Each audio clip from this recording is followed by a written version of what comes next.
Today is really about my guest. I try to provide a platform where people feel safe to come forward and share what has happened to them. And there are some cases where it's a miraculous miracle that people are even alive after what has happened to them.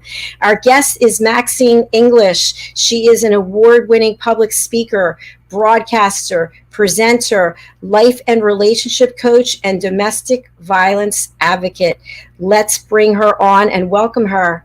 Hi, Maxine. Hello. Thanks for having me on. Thank you for everybody else for having me here. It's nice Thank you so much for being here. And Maxine, where are you joining us from today? Where in the world are you? So I'm in Essex. So hopefully you can understand my accent. And that's in the UK. In the UK. We have so many wonderful friends in the UK. And I also want to say hello again to Mr. Philip Chan for introducing us to so many wonderful people over there. So, Maxine, you've had an incredible journey. You have an incredible story. And I give you so much, so many accolades, and I just have so much respect for you sharing what happened to you. As I mentioned in the beginning, sometimes we have guests on, they share their story, and it's a miracle that they're even alive. And I feel that you are one of those people. So without stealing any of your story and your thunder, why don't you take us back to that time, whatever you feel comfortable with, and tell us what was going on in your life. JACALYN, I'm quite happy to help, everybody around the world. I'm quite happy to say my story because I know for where my story is, it saves lives. And that's what made me start. In 2011, I basically got beaten, abused, nearly kicked to death by my ex-husband. Excuse that, I'm outside at the moment. And basically with that, what happened is in front of both my children, he decided to nearly try and kill me. And it wasn't just one quick punch to the face. It was literally I was kicked and punched all over my body. Not only was I bleeding from the eyes, the ears, the nose, you name it, I couldn't see out of my eyes or anything. He also kicked me in my spine. He broke 2 of my vertebrae, and the kids had to drag me to the bathroom after he left and call an ambulance because, I just couldn't move. And the first thing my daughter said to me is, "Mummy, are you going to die?" And both my children saw that. And at the time, my children were 8 and 3. So as you can imagine, it was very traumatic for them. It was very traumatic for me. They go through a lot of issues themselves. So my daughter now has got ADHD, Tourette's, behavioural issues. She's got very big issues when it comes down to trauma and people and men around her life. So that's another issue that happens when you don't just do domestic abuse. It comes to just the person it's actually aimed at. It also comes down to the people around you and the kids that are affected. My son got PTSD from it and also depression. So that's another issue that comes with that. And with me for a long time, while I was laying there on my back thinking, why me? And you sit there and think, you go through these things in life. You think you love somebody, you think someone's there for you, they do everything for you, but how then can they do this to you? But it's not until afterwards that I saw all the red flags. Sorry about that. It's not until afterwards that I saw the red flags that, the abuse that comes along with the way they speak to you and the way they act around you. And I took that for a good couple of years, not even realising. I just thought they were just having an off day. But when I got my back broken and there was like months and months that I was just sitting on the sofa doing nothing because I couldn't move, I decided, he might have broke my back, but he's not breaking my spirit. He's not putting me in a wheelchair and he's not going to take my life over. So what I actually did is I wrote myself a business plan and I decided to get into business, and I become an events planner, opening my own party shop to start with. And I did that for the first 3 to 4 years. And then basically from there, someone came up to me and said, "Do you know what? Your story is amazing. Can you please come and speak to people on stage?" And I was like, I've never done something like this before. I don't know whether I can do that. But I did it. I told my story, and a gentleman come up to me and he said, "I want to thank you." And I said, "Why do you want to thank me?" He said, "My daughter got abused violently, nearly killed her by her ex-husband 4 months ago." He said, "And I've never spoken to my daughter since because I don't know how to talk to her." He said, "But what you've just said to me and what you've gone through and how it has affected you and what you've done to overcome it, I feel ashamed of myself. So what I'm going to do is I'm going to bring my daughter tonight and I'm going to get that relationship back with her." And that just hit my heart so much that I thought, wow, my words can actually help someone like that, then that's my calling. And basically since then, I've done everything from speaking on stage. I've won awards on stage. I've wrote my own book, Broken, Abused and Left for Dead, which that was my healing experience. It's all about my life and what I overcome. But it wasn't just about the domestic abuse, it's about all the things that happened in my life. You know, it's not the first time that I've been hit. I was also brought up with a very strict father, and many other things that happened in my life, but I put them in the book and I showed people how I overcome every single situation. So, because a lot of people, they go through domestic violence and they go, my life's not worth living. You know, what is the point of me being here if I'm going to get treated like this? But the way I look at it, it's like, you're here, you go through this, and what can you do to help others? So that's basically what I've been doing ever since. Yeah, so I stand up on stage, I help people, I do domestic abuse advocate, I help a lot of people out, people come to me, I do life and relationship coaching, anything I could do to help, really. So that is what I've been doing probably now for the last 3.5 years. So yeah, any questions you've got for me, you're more than welcome to plug away. Thank you, Maxine. And I'm so sorry for what you had to go through and what your children had to see. And I can't imagine. I personally have also been hit, but that's nothing to do with it. I'm just saying I can't even imagine what you went through, and how you've turned your life into just giving back and helping other people is really commendable. My question for you is, you know, we've been in this pandemic, and I've had a friend on who also was a victim of survivor, I should say, of domestic violence. And she shared that it's really been a pandemic within a pandemic, because people were stuck at home and you're there with the abuser, you can't get away, there's no place for you to go. So a question that I have for you in general is, what did you realize later, the signs that you had been missing? For people out there who might be in a similar situation, what should they look for that might indicate that they are in an abusive relationship? The first thing it started out is probably, I had my daughter 5 weeks before we got married. And I know the reasons why I married him is obviously because I had my daughter, which was completely the wrong reason to start with. We'd only been seeing each other like 18 months. Then we got married, and my mother-in-law, that obviously has just become my mother-in-law, turned around and said to me, whatever you do, don't give him a drink. And I was like, what do you mean? And she went, oh, well, when he got drunk one time, he threatened me with a baseball bat. I was like, what? And you couldn't have told me this before? You couldn't have told me the last 18 months? You waited until my wedding day. So that was the first worry, because I had the same issue with my dad, not with a baseball bat, but I had the same issues with my dad growing up with drink and violence and stuff like that. So that put me on edge. But you know, he'd been nice for the last 18 months. You know, he'd been really sweet. I've never had any problems. We didn't argue. There was no issues. So it wasn't so much of a worry. I just didn't think of it. And then when my daughter was around about, I'd probably say about 7-8 months, he would say to me, oh, look at the state of you. I was like, well, what's wrong with me? And he's like, oh, put some makeup on, sort your hair out. And I'm like, what have I done? And then it would be like 2 or 3 weeks down the line, he'll come out with, do you know the only reason why I married you was something to do? And it's little things like that. They're just little niggles that you don't take any notice of. You're like, yeah, whatever. And that's all you ever do. And the thing is when people are in an abusive relationship, it's so slow that people don't know and don't realise. You know, you take it, he's having an off day, or he got up late, or he's been really busy working. And it's just the way they talk to you. I mean, it could be a man or a woman. It's the way they dictate to you. It's the way they put you down and make you feel bad. Because at the end of the day, when someone makes you feel bad, it's because they feel bad. And when they feel bad, they have to make themselves feel better. And to do that, they take it out on you. And that's no good for anybody. So that's the biggest issue I would say to people is check all the little signs. If you find that your gut feeling says there's a red flag, don't dismiss it. It's a red flag. Thank you, Maxine. And I think, I know at least with me, it starts to chip away at your self-esteem. It's first the way you look, then you don't do anything right. Then why am I with you, wasting my time? And so I think what you're saying and what I experience is slowly you start getting smaller and smaller and smaller until you just hate yourself. Yeah.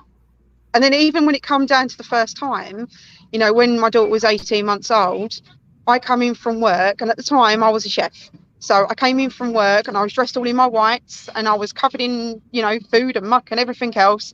And I come in and he went, "Oh, who you been sleeping with?" And I just got a punch straight in the face. And that's the first time that he'd ever hit me in 3.5 years. And I was like, what was that? What was that for? What do you think you're doing? And he literally just kept pummeling me in the face, punch, punch, punch, one after the other. After he'd finished, my son walked in and he told him to stop. My son saved my life that day. And you know what I did? I just thought he must have been having a bad day. He went into the living room and he just cried. And I went up to him. I couldn't see out of one eye. I had a tooth missing. It was completely gone. It was like, not just a broken tooth. I'm talking about the full tooth. It was completely gone. He'd knocked it straight out. He broke some of my jaw down the bottom as well. It also hit all across my head, all across the other side. He hit my head on the concrete 7 or 8 times. And when he cried, I went up to him and gave him a cuddle. And he said to me, "I'm so sorry. I can't believe I've done this. I can't believe what I've done to my family." And he just cried. And do you know what I did? I gave him a cuddle and said it'd be okay. It was an accident. And that was, I look at that now and I'm like, why did you do that? Because I just thought it was a one-off. Because I thought, oh, he's just having a bad day. And I took him to the hospital with me and I thought, right, I'm going to teach you a lesson. I'll take you to the hospital with me. And when the doctor says, "Who done this?" and I can turn around and say, "It was him." And I point straight at him. And he was like, "I can't believe you've got him here with you." I was like, no, because if I've got to sit here for 4 or 5 hours going through this pain, going through all these x-rays and going through all these scans, then he can sit with me and he can have that pain as well. And he can see what he's done. And then after that, he didn't touch me for another 18 months. It was just all verbal. So I just stayed with him because I just thought it was just a one-off. And then it happened again. Maxine, I my heart is full, and I'm just wondering, as we try to help other people, when you look back on it, and again, anybody who's out there maybe in a similar situation, what would you tell them based on your experience? Is it okay for somebody to hit you one time? No, absolutely not. And I suppose with me, I just thought, because that's something that my dad did when he was drunk, even though I knew it was wrong, I knew my dad loved me. I knew that he did it, he didn't mean it, and he used to pay me after and say, "Look, I'm sorry, I won't do it again. You know, next time I have a drink, just please don't say anything." And in my head, it was like, well, I shouldn't have to not say anything. You know, if you can't handle your drink, then don't drink. It's as simple as that. You know, but I was obviously young and, you know, 13, 14 at the time. But when my husband did that, it took me back to that child. It took me back that, not that he was my dad, but he took me back to that feeling, you know, and I was like, he didn't mean that. He loves me, really. He didn't mean that. And the thing is, it's like you let them get away with so much because it's so slowly, they get away with so much. Then when it does actually happen, you then feel sorry for them. And that's not how it should be. You know, you've been put down so much, your self-esteem is so low that you then feel sorry for them because they've hit you. And that's when you know things are wrong. And people shouldn't have to put up with anybody hitting anybody. No one has the right to lay a hand on you. No one has the right to call you names, because if someone does that, if someone turns around and says, you know, "Look at the state of you, look how bad you are, you're fat, look how much weight you've put on, you know, look how many wrinkles you've got, look how you're dressing," they don't love you. Because if they love you, then they wouldn't say those things. If they loved you, they won't make you feel the way you do. So true. Spot on. Thank you. We've got some comments from Sophia. How do you say her name? Policius Caraza. Yeah, something Sorry like that. Hi, Sophia. Let's just go. Sophia. Hi, Sophia. She says hello. And then also, we are with you, love. Only the people who've been through violence know what we are talking about. Thank you for sharing, Sophia. We've also got a message from Adam Duval. Hi, Adam. He's from the UK. Hello. Yeah, I know him, actually. And he writes, "You're a trooper, Maxine. Well done for speaking out." You know me, Adam. Fantastic. I always do what I can to help others. Because if I don't speak out, people don't know and people accept it, and that's not right. Exactly. Maxine, I normally would go to commercial break, but because you're outside, I want to keep you safe. So we're going to skip the commercial. And I'm going to go into my question, which is, obviously the body heals, the body repairs. but inside, the spirits, the mind, the emotional break, it takes much longer to come back. And from what I see, you are out there helping people in every way you possibly can. And I was just wondering if you would share with us, how do you feel you have healed throughout this time? Do you feel still some sense of brokenness or personal loss, or do you feel that you've come out the other side? I think anybody that's been through domestic violence, there's always that little niggle in the back of their brain. It's all, I mean, even probably you, Jackie, you've got that little niggle when something happens. I mean, my one is if someone gets drunk, it doesn't bother me, but you know, it's down to them. But if when someone gets really drunk and they're next to me and they start being aggressive and they get in my face, I can feel that fear come over me and I walk away. Because I can. I mean, that's just, it's just getting out of the way. But when you've got people that actually live with that, and they can't walk away, and they can't, you know, they haven't got the money and they haven't got the people around them, it makes life so much harder. But you know, you really need to heal inside, and the way to do that is to face it. I mean, my healing, I thought I was healing by going to work, starting up a new business, looking after the kids, moving forward, going to counselling, you know. And do you know what really healed me? Was me writing my book. And it was the hardest thing, but it was the most healing thing. And what I would say to you is, anything you feel, even if you can't publish a book, even if you don't feel as though that you've got it in you to publish a book, write everything down. Because what you don't realise is, when you're writing down or you're typing it out on the computer or anything you're doing like that, when you actually get that out, it's like you put it in a little box and you put it away. And when you put that away, it heals inside. I mean, my back, even though it's broken at the time, I've got 2 crushed vertebrae still. Obviously, they're healed, but I've now got osteoarthritis of the spine. So because of that, when it gets like cold, or if I stand up too long or I sit down too long, I get pains. Can't always work full time. There's lots of things that I can't do. But then I look at it as though, do you know what? It was the worst day of my life. It's the worst thing ever happened to me. But if I hadn't gone through that, then my way to heal is that I help other people. I make sure that people don't go through the same thing that I did. So if you want to heal inside, write it down on paper, get it out there, and get it out of your system and put it out there. Even if you need to talk to a counsellor, you know, I did all that. I did everything I possibly could. But, you know, they turned around and said to me, in 2 years, you're going to be in a wheelchair. I was like, I'm not.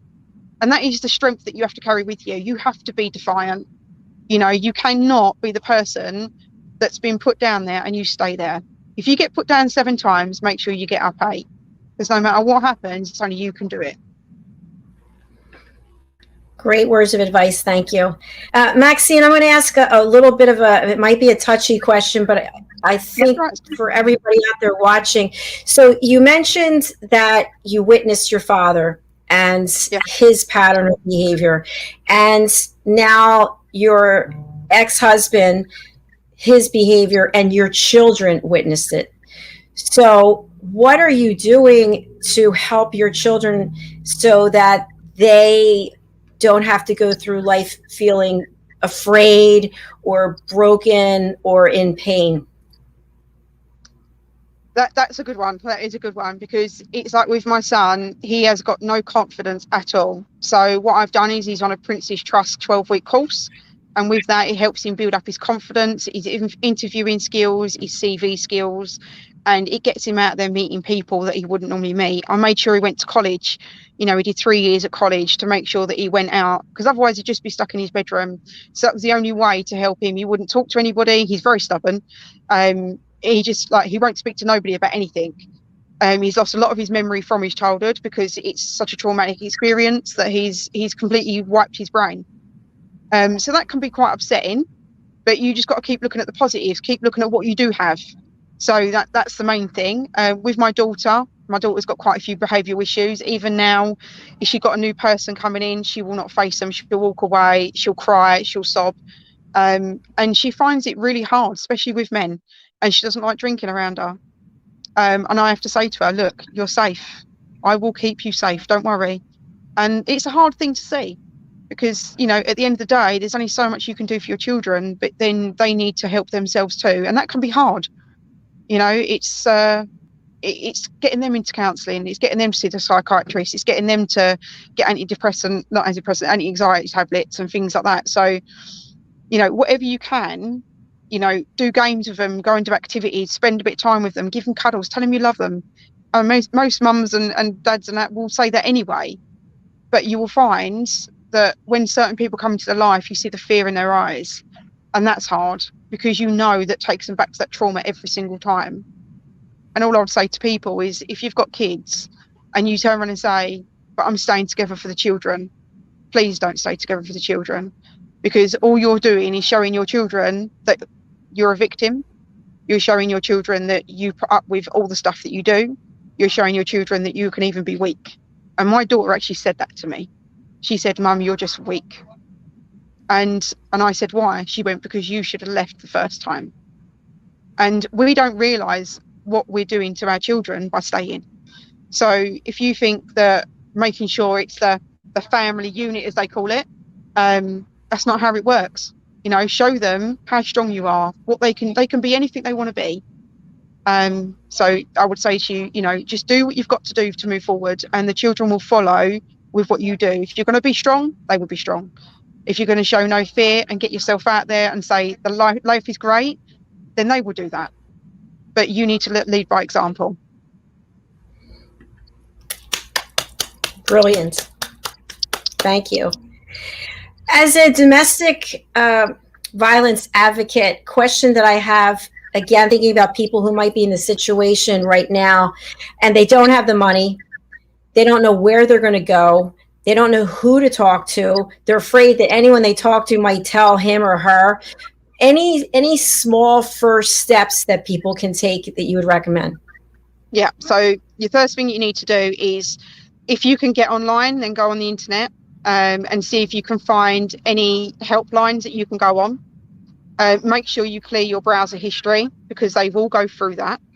If you're living with a narcissist, then obviously your purse strings are controlled, and you won't get any money, and they keep you away from your friends and family. What you need to do is you need to try and do everything you possibly can behind their back. And I know that seems wrong, but that is the only way to do it. You have to be a secret squirrel. You have to try and reach out to people. If you're finding that really hard and you can't reach out to people, you need to, if you go shopping, you say to them, you need £20 for shopping, and you spend £18, then keep them pennies. You know, every time, keep them pennies. If you can get a few clothes and you've got family, but you've not seen them for a long time, then put a couple of tops or a couple of trousers or whatever to the family member. It doesn't look anything like anything's going, but what you're doing is you're taking stuff out of the house and you're starting to build. And give that family member £5 a week if you can, because then what they do is they'll keep that money by for you. Whatever you can do to move forward, but your first step would be to try and find a domestic abuse helpline, and they will help you every time that you call them. So all I would say to you is, anything you do, make sure it's quiet, make sure that you've got, you know, make sure that you do everything you possibly can to move forward. Thank you, Maxine. Yes, very helpful. And it sounds like what you're saying, what I'm hearing is that you should come up with a plan. And always, should it be you know, say to yourself, I'm going to get out of here in X amount of time, or I'm going to get out of here before this happens? How do you strategize? It depends on the situation. If you're living with say for example, you're living with a narcissist person, okay, and then what happens is they find out some information, it can then become dangerous. So you need to get out quick. If it's the person that they're mainly abusive to you, but they haven't really got the narcissistic traits as much as some other people, then you just need to, you know, not tell them nothing, but you can do it slowly. You've got the time. But it really depends on the person that you're living with. It really depends on how bad they are. If you can get out quick, then great. You know, if you've got some money in your back pocket that you've been putting away underneath the mattress, and you know they're at work, and then get out before they get home. That's what I would say to you. But if you can stay there a bit longer and you know you're going to be okay for now, and you know perhaps they're not getting drunk to the weekend or next month or when they get paid, then you know you've got that time. but don't ever think that you've got extra time, because you haven't. And anything you get, you take with you that day, and you do not go back, even if they're nice to you, because you will find that once you leave, they will be the nicest people in the world to you. They will do everything they can to get you on side. They will do everything they can to make you fall in love with them again. They will completely hoover you up. And by doing that, that's just love bombing you constantly. And they will tell you about all the good things that happen between you. And the problem that you get with that is so many women and men, it depends obviously who's getting abused, they fall into that trap of, oh, but we've been together so many years, we've got this many kids together, and so many years were fantastic. It's only been the last couple of years. It should be okay. No, once somebody has crossed that line, that's it. I mean, let's put it in a different scenario. If you've got a dog, no matter whether it's a nice dog, a vicious dog, or whatever, you've got a dog and it bites one of your children, do you let that dog around your child again, or do you take it out the home? Have a think about that. Are you then going to trust that dog ever again with your children? Are you going to ever trust that dog again with you, even yourself, when you're asleep? Think the same as when it comes down to your partner, because you've got to trust that person 100%. If you don't have trust in a relationship, you've got nothing. So then what's the point of keeping hold of something you haven't got? Thank you, Maxine. I'm wondering, as a follow-up to that, what if the person hasn't been physically hit, but they mentally, emotionally are being completely traumatized and tormented, like you talked about a narcissist? What should the person do? Should they just continue staying? Because somebody might say, well, he doesn't hit me. She didn't hit me.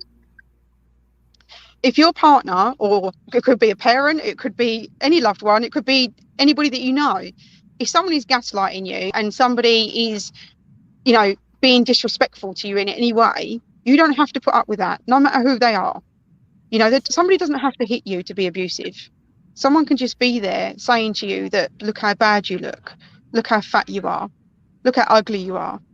Anything that makes you feel bad about yourself, that's not right. You know, that person doesn't love you, no matter how many good times you've had. You know, they've lost respect for you. And if they've lost respect for you, then how are they going to give that back to you? It's never going to come back, especially if you take it, because they go, well, if you're going to take it, I'll give you some more. So you don't put up with it ever. It's either you're nice to me or you're out. And we've both learned the hard way, I think. I think every guy except for one that I was with was a narcissist. So, I realized what was the thing in common. It was me. It was me, because I was so used to that pattern of behavior. But it was always, you're fat, you're stupid, you're this, you're that. And to this day, I still feel like I'm fat. I have this in my mind that I'm just never enough, because of those relationships that I was in. So it takes a lot of discipline and courage, and it takes work, and it takes time to heal. So this show is stories of hope, inspiration, overcoming adversity. So we've talked about the adversity, and I thank you so much for your transparency about that. I'd love to spend the rest of our time giving people hope and inspiration by all the amazing things that you've done and all the things that you're doing. And I know we've touched on it, but I really want to leave our audience knowing that you can have potentially a broken back, you can be close to death, and you can say, I'm not giving up my power, I'm not giving you my spirit, I'm not giving you my soul. So that's what you did. So tell us more about the fabulous work that you're doing. So when I stand up on stage, I heal a lot of people through talking, telling my story, like I'm doing with you right now. I mean, anybody can ask me everything and anything. And does it bring tears to my eyes? Of course it does. You know, everyone has their little soft spots. But I try and be strong, because it's saying to people, look, I'm still human. You know, I still have these tears. I still have these days that I feel bad. I still have these days, just like you, JACALYN, I feel fat, you know. And you know what? We're not fat. We're just perfect the way we are, and we are enough. And at the end of the day, it's like, we've just got to keep going. And when I did my book, I could have actually kept all that in. But you know what? For me to keep that in, that's selfish. Because if I can help one person, like I did that first time, save a daughter and a dad's life, you know, and I now know that every single day he goes and sees his daughter, and every single day they tell each other they love each other, and that he'll always be there for her. That's what I'm here for. And yes, all right, it was the worst thing ever happened to me, but I won't be able to help these other people, you know, doing what I do. You know, I've been to Parliament and collected awards, and all these awards, they are lovely. You know, it's amazing to be said, like, you know, what the work you do is great. But my joy comes in helping the other person, and for them to come up to me and go, I got out, I'm alive. And that's basically, that's everything for me, because it's the more people that I can help, the more it heals me too. So it's, you pay it forward. You know, you feel appreciative of life. I appreciate every day that I wake up. I might wake up with an aching back, or I might wake up that I've got to take a painkiller, you know, but I'm alive. There's a lot of people out there that are not. And I should be grateful for that. And we're grateful for you. And I think also something that you touched on is sometimes we can see the physical damage from what the abuser has done, but yet inside we still struggle with things that people can't see. And by you doing what you're doing, you're helping people become aware of that and be in touch with that. We've also got a comment from Mr. Robert J. Moore. It has been a while. How have you been? He says hello to me and to you. Do you know Robert? I know, Robert. How are you, my darling? Nice to have you with us, Robert. Yeah. Yeah, he's a good man. Good man. Okay, Maxine, so as we close out this show, I just want to tell you how wonderful it is to have you here. And I just am so in awe of everything that you've done and the fact that you're paying it forward, as you mentioned. And that's really important. I try to do the same thing myself. And you just are a brilliant woman and a wonderful person. And we've got another comment. Maxine English, you are a strong lady and great advocate. Oh, thanks, Robert. I'll come and see you soon. Rob. I'll give you a call soon. Okay, Maxine, I'm going to spotlight you. And if you could share with people the best way for them to reach out to you and who you would like to contact you, I'd really appreciate it. Okay. Well, ladies and gentlemen, Maxine English, and you've got my email on there, maxineenglish@live.co.uk. You're more than welcome to add me on Facebook. You're more than welcome to message me on Facebook. We can talk if you need help. That's not a problem. I'm here for you. It doesn't matter where you are around the world. I've helped people from India, Africa, UK, USA, Finland, Norway, you name it. I've been there, I've done it. That's not a problem. So, you know, time difference might be a bit different, so you just have to wait until I wake up. But other than that, I will get back to you. And if you need any help in the meanwhile, then just send me a message and we'll get through this together if need be. Just be strong, and no matter what happens, you are enough, you are strong enough, and you can get through this. And just don't just do this for you, but do it for your children as well. So thank you, Maxine. You know, it's funny how life is. I was wanting to start a support group for survivors of domestic violence, and I had somebody who wanted to do it with me, actually from over there, and it didn't work out. So maybe you and I can do it. Yep, don't see why not. Let's help out everyone from across the pond. All right. As well. Definitely. All right, I'll be in touch with you about that. So thank you, and please get to your vehicle safely. Yes, I will be absolutely fine. Don't you worry about that. Okay. All right. Thank you. Have a wonderful evening. I look forward to seeing you again. Yeah, you too. Take care, everybody. Be safe. Bye. Bye-bye. What a way to finish out the week. What an incredibly powerful story and an amazingly strong woman. If you are in a situation where you don't feel safe, please remember some of the things that Maxine said about steps that you can take, knowing that you're going to be watched, knowing that somebody's going to be going through your computer and going through your phone. Just be safe, but come up with a plan of action and call a support line, a helpline, reach out to somebody and do it now. All right. Sorry, I'm getting a little misty. Anyway, that will conclude our show for today. Thank you, Maxine. Sorry, guys. Sometimes you get emotional, but it's okay. It's real. All right. Look forward to seeing you all next week. Take care.